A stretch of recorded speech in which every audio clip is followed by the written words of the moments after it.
How's it going, guys? This week I experimented a little bit more with wood burning. I've only done a handful of projects on wood burning, so it's kind of nice to sit down and take a crack at it. But this week I did this Christmas scenery, and it basically has a house, a church, the skyfall, and a tree there. So it was a lot of fun. If you want to make your own, you can download the pattern in the description below, and let's go ahead and get started.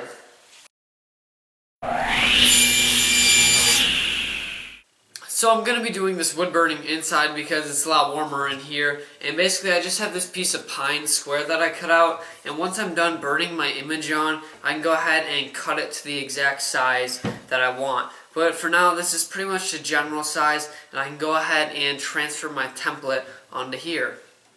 As for a template, I'm going to be using this Christmas scene picture, and basically what it is it's a picture that I found on Google Images. I just took it into Adobe Illustrator, I made it a vector, and I scaled it a lot bigger than it originally was. So now I have like a full sheet of paper sized template, and what I did was I put it on here, and I also flipped the image so you can stamp it on to your piece of wood if you'd like to do that method too. And I'm going to be using the stamping method today, and let's go ahead and stamp this on and start burning. So on here, basically I took the template and I printed it off, and it's on this glossy paper so the ink doesn't dry. Steve Ramsey did a video all about this, and I'll have the link in the description below for his video.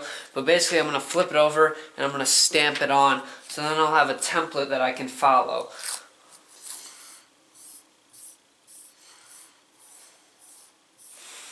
And once you have it all pressed on, you can go ahead and take it off.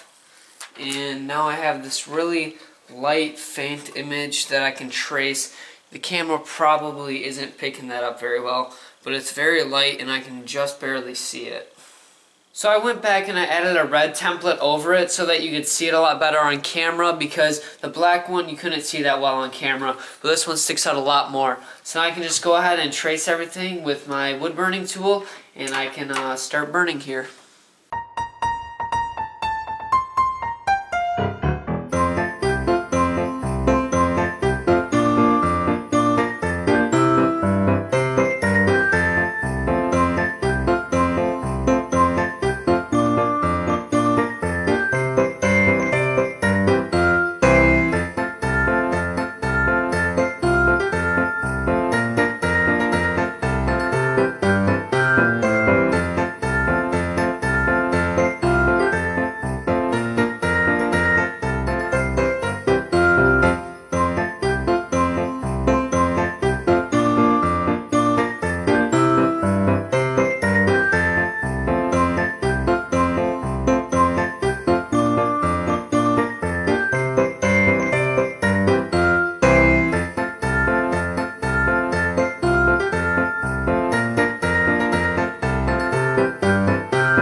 Well, that's it for this week's project, guys. I think for the most part it came out the way the picture looked. So if you want to make your own, don't forget I have the free templates in the description below. You can download that for free. And for the most part, I think it came out decent for doing wood burning only a handful of times. I'm definitely going to try a few more projects in the future, but every now and then it's nice to experiment with this. So the more you do it, the better you'll get. That kind of goes for everything though. So that's it for this project. If you guys like it, please give it a thumbs up. If you are new to my channel and you want to subscribe, go ahead and hit the subscribe button. If you want to read a little bit more about this project, you can do so on my website, woodworkingnut.com. That's it for this week's project, guys. I hope you guys enjoyed, and next week will be the year-end wrap-up. So I'll see you guys next week.